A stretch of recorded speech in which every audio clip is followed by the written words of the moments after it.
Hello everyone, मैं doctor Poonam Yadav, clinical psychologist, आप सबका हमारे YouTube channel mental health clinic पे स्वागत करती हूँ। आज की जो मेरी वीडियो है वो डिप्रेशन के बारे में है। आज हम डिप्रेशन के लक्षणों के बारे में डिस्कस करेंगे। आइए बात करते हैं कि डिप्रेशन क्या है, आप कैसे पहचान करेंगे कि कहीं आपको या आपके आसपास के लोग, आपके परिवार के सदस्य या आपके दोस्त को डिप्रेशन तो नहीं हो गया है। वो कौन से लक्षण हैं जो देखकर आप अंदाजा लगा सकते हैं कि व्यक्ति जो है डिप्रेशन से गुजर रहा है। क्या सिर्फ उदास रहना डिप्रेशन है? क्या सिर्फ अकेले रहने का मन करना डिप्रेशन है?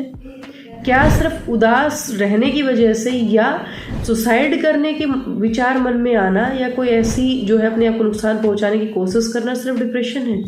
देखिए, अगर कोई व्यक्ति 2 सप्ताह या उससे ज़्यादा उदास रह रहा है, उसका किसी भी प्रकार के काम में कोई मन नहीं लग रहा, ये कह सकते हैं कि वो पहले की तरह चीज़ों को एंजॉय नहीं कर पा रहा है या उसका इंटरेस्ट नहीं बन रहा है। इसके अलावा व्यक्ति मानसिक और शारीरिक रूप से बड़ी जल्दी थकान महसूस कर रहा है, थोड़ा सा काम करते वो शारीरिक रूप से थक रहा है, तो थोड़ा सा मेंटल एफर्ट करते वो मानसिक रूप से थक रहा है, तो हो सकता है कि व्यक्ति को डिप्रेशन हो गया है। इसके अलावा नींद का एक व्यक्ति के लिए बड़ा महत्व है। अगर कोई व्यक्ति की नींद में दिक्कतें हैं तो वो बड़ी परेशानी महसूस करता है। डिप्रेशन में भी नींद की समस्याएं जो है आमतौर पर देखी जाती हैं कि व्यक्ति जो है उसको नींद की समस्याएं स्टार्ट हो जाती हैं। रीज़न कि व्यक्ति का ये कहना होता है कि उसको नींद नहीं आती क्योंकि नकारात्मक विचार उसके दिमाग में चलते रहते हैं और वो उन विचारों को रोकने में असमर्थ रहता है। इसकी वजह से या तो उसको नींद आ ही नहीं रही, अगर आ भी गई है तो बार बार उसकी नींद खुल जाती है, सुबह जल्दी उठ जाता है। तो ये नींद से रिलेटेड समस्याएं भी डिप्रेशन में आमतौर पर देखी जाती हैं। इसके अलावा व्यक्ति जो है, जो उसके नकारात्मक विचार हैं, उनके साथ अपने आप को जूझता हुआ महसूस करता है। वह चाहते हुए भी उन विचारों के जंजाल से अपने आप को मुक्त करने में असमर्थ महसूस करता है। उसे लगता है कि वह पूरी तरीके से हेल्पलेस हो गया है, नकारा है या बेकार हो गया है और भविष्य को लेकर भी व्यक्ति को काफ़ी नकारात्मक विचार आते हैं। इन्हीं नकारात्मक विचारों की वजह से ये कह सकते हैं कि व्यक्ति अपने आप को हेल्पलेस, होपलेस और वर्थलेस महसूस करता है और इन्हीं विचारों की वजह से वो सुसाइड करने की कोशिश करना या ये कह सकते हैं कि उसके दिमाग में बारी बारी से ये विचार आते हैं कि सिर्फ आत्महत्या ही उसकी बीमारी या उसकी जो अभी मानसिक स्थिति है उसका समाधान करने के लिए एक साधारण या सरल तरीका है। मतलब कि आत्महत्या उसको इन समस्याओं से जो है छुटकारा दिला सकती है। डिप्रेशन में व्यक्ति का कॉग्निटिव जो है लेवल भी डिक्लाइन हो जाता है। हम कह सकते हैं कि जिस व्यक्ति को डिप्रेशन है उसका अटेंशन कंसंट्रेशन पहले की तरह नहीं रह पाता, उसको अपने काम करने में दिक्कतें आती हैं और व्यक्ति उन सब कामों में रुचि खो देता है जिनको पहले से बड़े अच्छे से मन लगा कर करता था या उसको लगता था कि ये काम करने से मुझे बड़ी खुशी मिलेगी। डिप्रेशन में व्यक्ति का डेली रूटीन काफ़ी डिस्टर्ब हो जाता है। छोटे छोटे रोज़मर्रा के जो काम जैसे नहाना, खाना खाना, यहाँ तक कि ब्रश करना भी व्यक्ति के लिए पहाड़ जैसा हो जाता है। उसे लगता है कि ये तो बहुत बड़ा काम है और मैं नहीं कर पाऊँगा। इसके अलावा व्यक्ति जो है अपनी खुद की कैपेबिलिटी पे शक करता है कि मेरे अंदर तो उतनी कैपेबिलिटी नहीं है कि मैं इस काम को करने के लायक हूँ, मैं इस काम को अच्छे से नहीं कर पाऊँगा।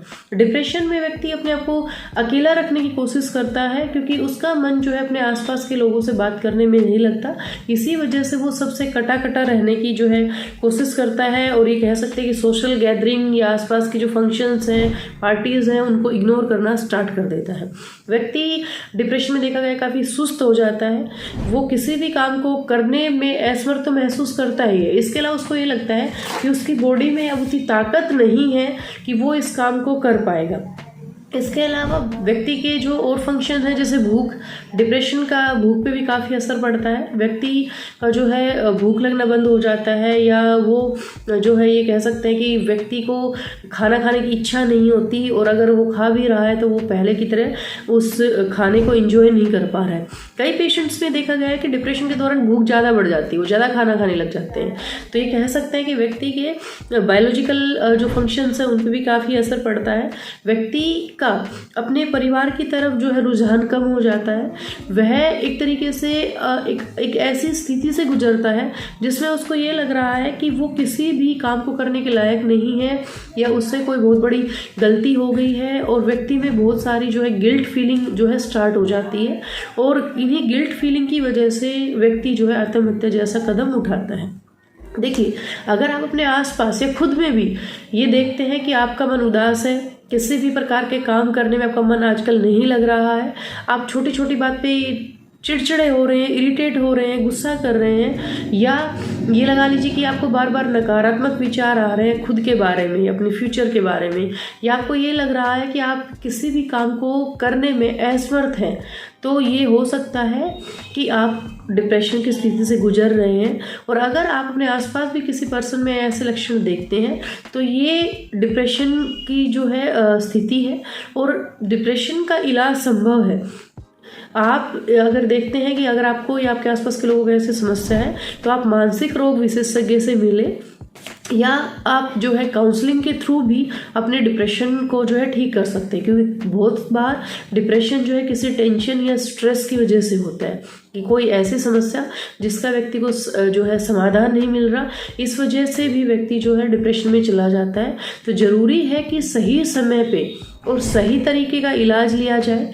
आप अपने आसपास के मानसिक रोग विशेषज्ञ से मिल सकते हैं और हमारी टीम से भी कांटेक्ट कर सकते हैं, क्योंकि हमारी टीम जो है वो ऑनलाइन कंसल्टेशन, काउंसलिंग सेशंस और साथ ही साथ जो है मेडिकल ट्रीटमेंट भी प्रोवाइड करती है। अगर आपको किसी प्रकार की कोई समस्या है तो आप हमें जो हमारे यूट्यूब के कमेंट बॉक्स में अपना क्वेश्चन छोड़ सकते हैं, और हमारा जो नंबर है उस पर कॉन्टैक्ट करके अपने काउंसलिंग सेशंस और अपने मेडिकल ट्रीटमेंट के लिए कॉन्टैक्ट कर सकते हैं।